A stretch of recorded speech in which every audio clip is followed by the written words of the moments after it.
자, 그런데 해안선은 한 자리에 있나요? 그렇지 않죠. 계속 움직이죠. 한번 생각해 보세요, 여러분. 이 화면을 한번 보세요. 바닷물이 여기고 육지가 여기예요. 바닷물이 가만히 있나요? 아니죠. 바닷물은 육지 쪽으로 불어오기도 밀려오기도 했다가 빠져나가기도 했다가 이렇게 계속 움직이죠. 물론 파도가 치기 때문에 계속 움직이기도 하는데 이것보다 파도 말고 여러분 혹시 이런 용어 들어봤습니까? 밀물 그리고 썰물 이런 용어 들어봤나요? 밀물은 바닷물이 육지 쪽으로 쑥 밀려 들어와 있는 상태. 그 다음에 썰물은 바닷물이 육지에서부터 쭉 멀리 빠져 있는 상태. 그걸 밀물과 썰물이라고 하는데 결국 이 밀물과 썰물이 있기 때문에 해안선은 일정하다, 일정하지 않다. 그렇죠. 일정하지 않고 계속 움직이게 됩니다. 자, 그러면 해안선이 계속 움직이게 되면 여기서 우리는 이제 고민이 되겠죠.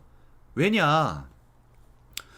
결국 바다의 시작이 육지와 바다가 만나는 해안선인데 그렇단 이야기는 바다의 시작이 해안선이라는 얘기는 이 영해를 해안선으로부터 기준을 삼아서 측정을 하면 되겠다는 거죠. 그럼 무슨 말이냐 이런 거죠. 자, 여기 이 육지가 있고 여기 바다가 있다면 여기가 바로 해안선일 거 아니에요.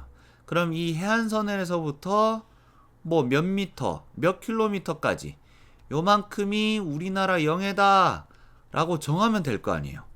맞죠, 여러분? 이러면 이제 우리나라 영해를 정할 수가 있는 거예요. 근데 해안선이 계속 움직인단 말이에요. 그러니까 무슨 말이냐? 해안선이 여기에 있을 수도 있지만 바닷물이 썰물이 돼서 쭉 밀려나요. 바닷물이 쭉 밀려나서 바닷물이 여기까지밖에 없어. 그리고 여기까지가 육지고 여기서부터가 바다예요. 그럼 여기가 해안선이 될 수도 있잖아요. 맞죠? 그럼 반대로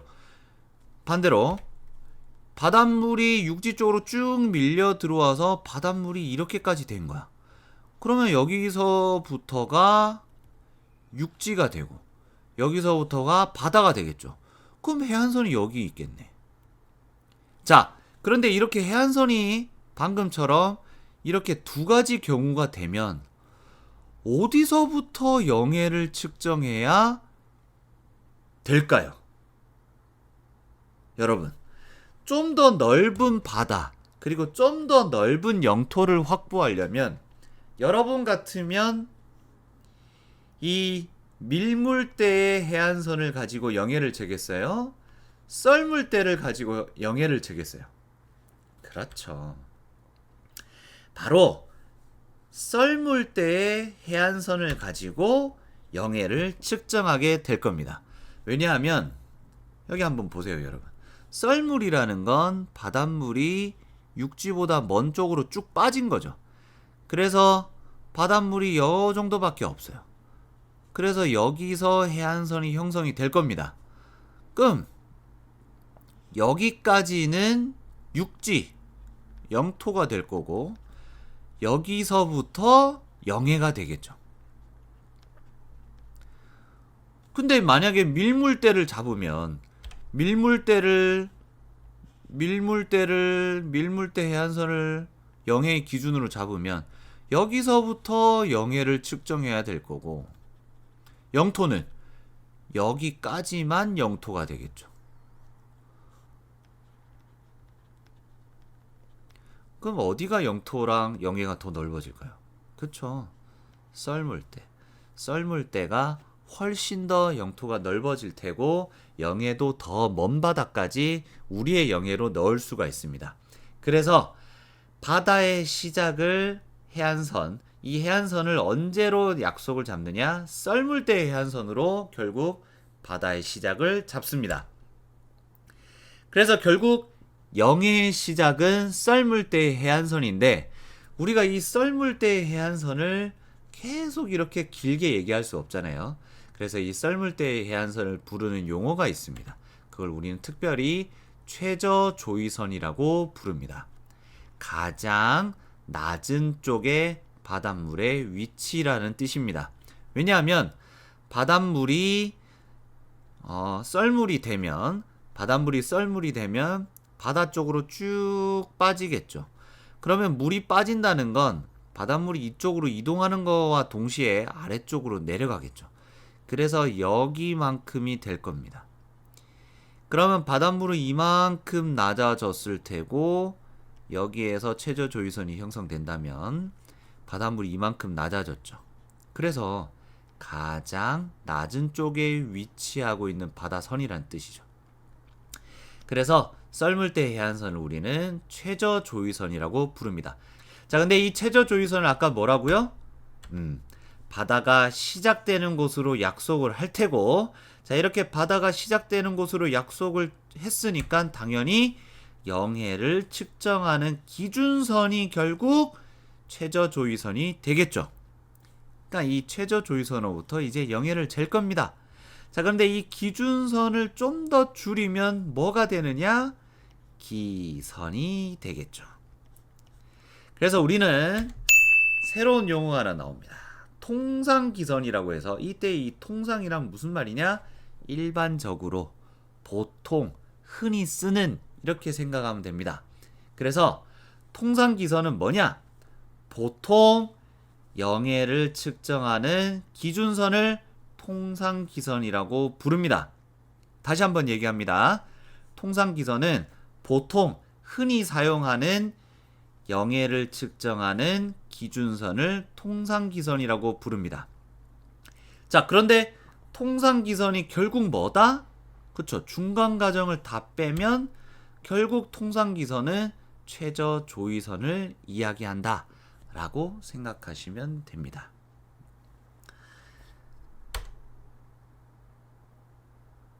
자, 그래서 우리나라의 영해를 지금부터 한번 측정해 보도록 하겠습니다. 우리나라의 영해는 이 통상기선을 활용해서 몇 해리만큼을 우리나라 영해로 정하냐면 12해리만큼을 우리나라의 영해로 설정합니다. 이 해리라는 건 1해리가 바다의 범위를 재는 단위인데요. 이 1해리가 약 1852m 가량 됩니다. 그래서 여러분은 그냥 1해리가 약 2km 가량이다 라고 생각하면 됩니다. 자, 요 숫자를 외울 필요는 없지만 여러분 그냥 대충 감만 잡으시면 됩니다. 자, 어쨌건 통상기선을 사용해서 우리나라의 영해를 측정하려면 최저조위선에서부터 12해리만큼의 바다만 우리나라 영해로 정합니다. 자, 그럼 한번 볼까요? 자, 동해안입니다. 동해안은 여기 있는 이 선을 최저조위선이라고 약속을 한번 해볼게요, 여러분. 물론 여러분은 이 선이 그냥 영토를 정하는 선처럼 보이겠지만 요 선이 이제 결국 땅과 바다가 만나는 선이잖아요. 그래서 우리는 이걸 최저조위선이라고 한번 약속을 한번 해볼게요. 자, 그러면 통상기선을 사용해서 영해를 측정한다면 이 최저조위선으로부터 12해리만큼의 바다, 요만큼의 바다를 우리는 우리나라의 영해로 정하게 됩니다. 요렇게요. 그래서 우리나라의 선생님 그냥 선으로 그을게요. 자, 요만큼의 바다가 우리나라 영해가 됩니다. 요 사이요. 요 사이 요렇게 빗금친 구역.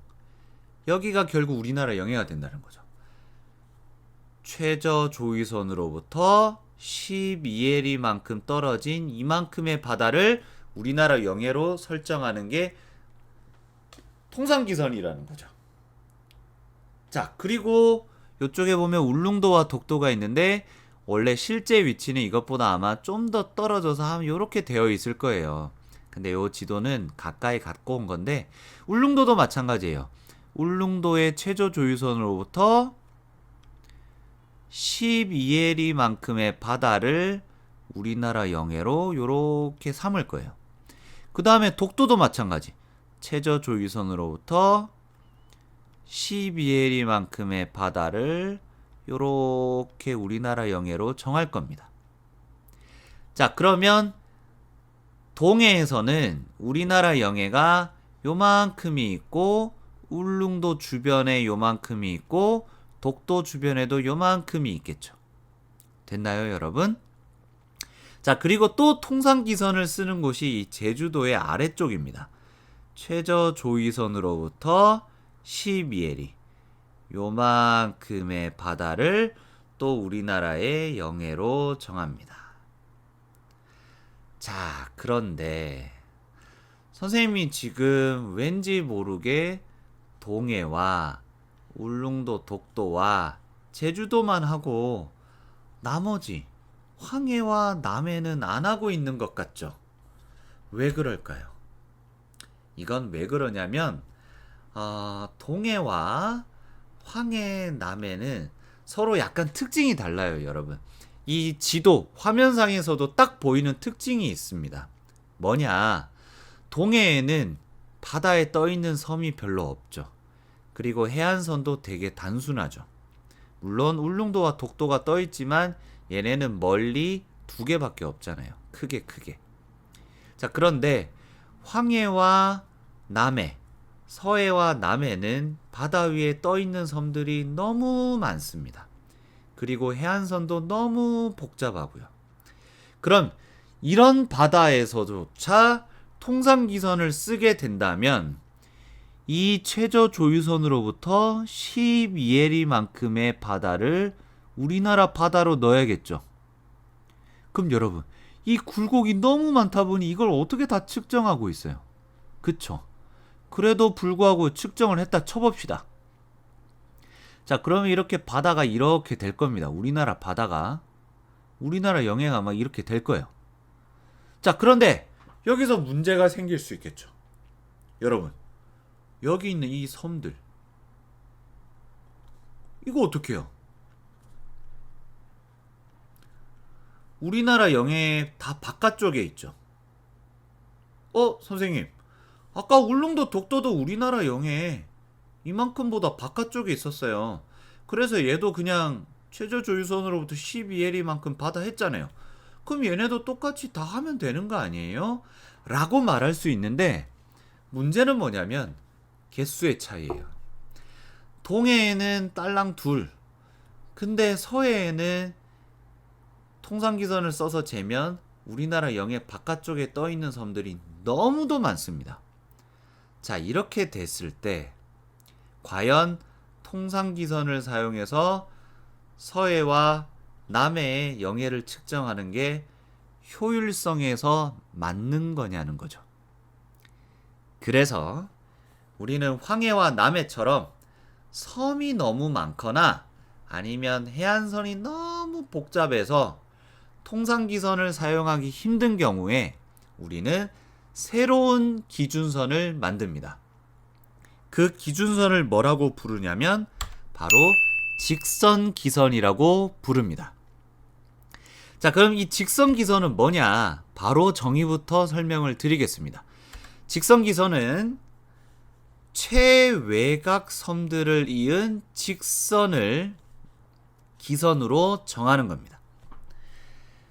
자, 그럼 통상기선과의 차이점을 먼저 말씀드리겠습니다.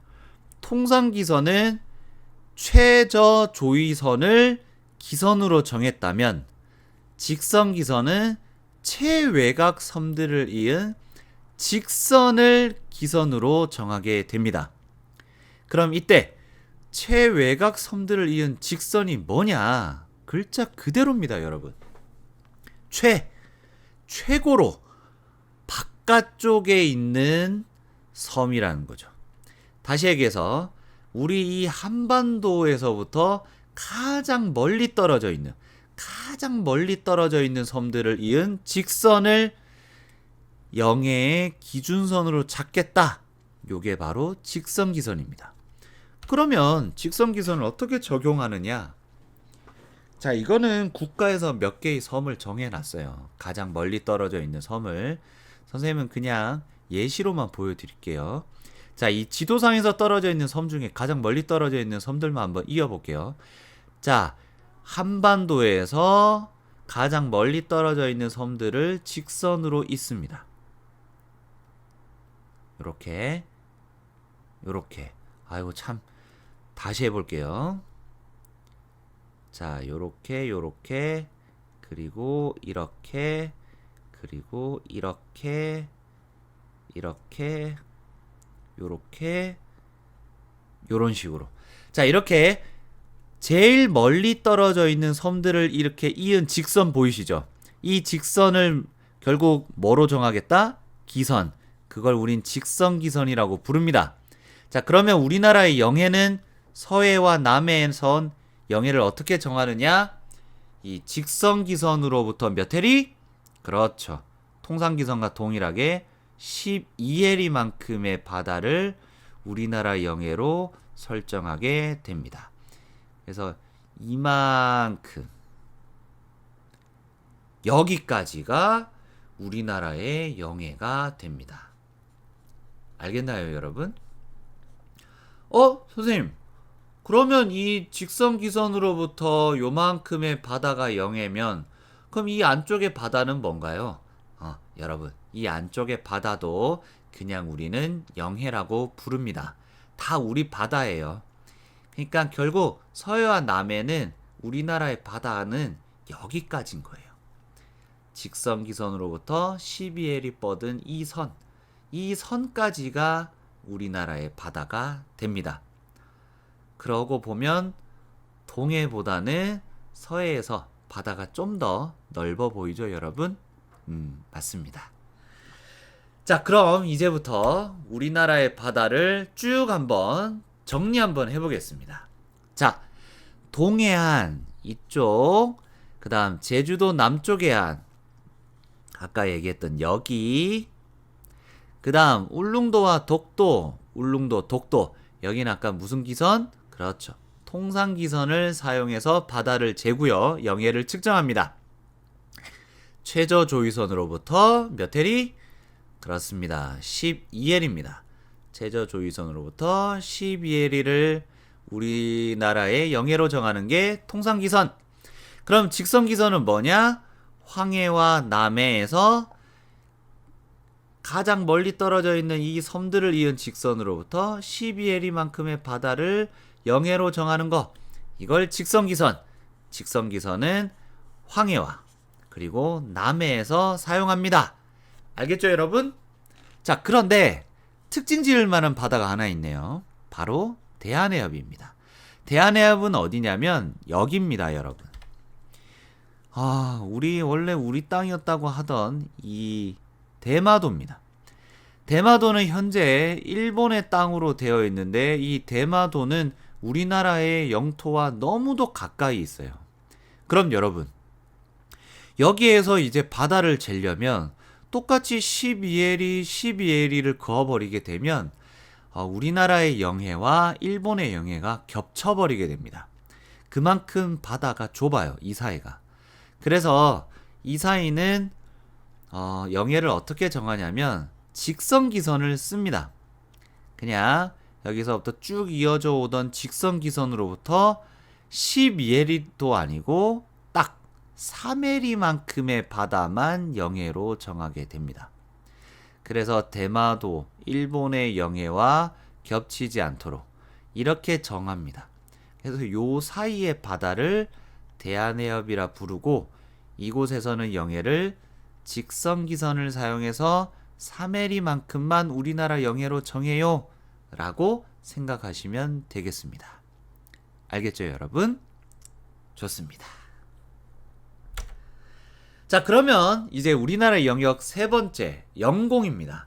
영공은 뭐였죠? 맞습니다. 우리나라의 하늘.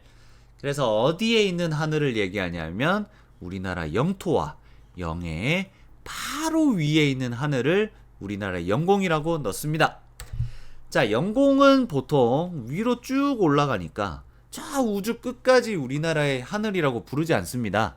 보통 위로 한계를 대기권으로 정한다라고 되어 있는데, 그러니까 어떻게 보면 지구를 벗어났다, 우주라고 부른다, 그러면 그때부터는 우리나라의 영공이라고 부르지 않고 그냥 거기서부터는 그냥 주인이 없습니다. 그러니까 보통 대기권 정도는 우리나라의 영공으로 인정해 준다 라고 생각하면 되겠습니다. 자, 근데 오늘날 항공, 그 다음 우주산업이 발달하면서 이 영공의 중요성이 많이 높아지고 있다 라고 생각하시면 되겠습니다. 자, 그러면 우리나라의 영역 지금까지 배운 것들을 한번 요약해 보겠습니다. 자, 우선 첫 번째 배웠던 영토. 영토는 그림상으로 본다면 여기까지가 되겠죠. 여기까지를 우리나라의 뭐라고 부른다? 영토라고 부르게 되겠죠. 영토는 우리나라에서 한반도와 섬으로 구성된 곳을 영토라고 불렀고, 자, 여기에 있는 이 선을 만약에 최저조위선이라고 약속한다면, 혹은 직선기선이 될 수도 있겠죠. 자, 어쨌건 이렇게 약속한다면 여기서부터 우리는 영해를 측정하겠죠. 몇 해리만큼의 바다? 맞습니다. 12해리만큼의 바다를 우리는 뭐라고 부른다? 영해라고 부르게 됩니다. 됐습니까, 여러분? 그리고 영공은 뭐였죠?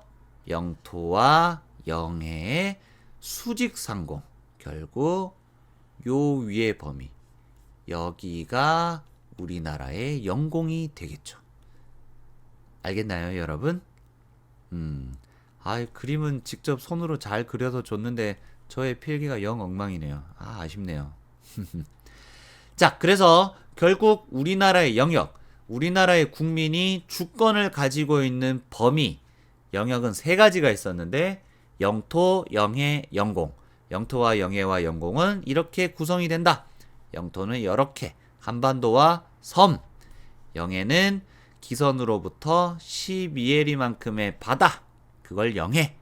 그리고 영공은 영토와 영해의 수직 상공, 하늘을 영공이라고 부른다. 됐나요, 여러분? 좋습니다.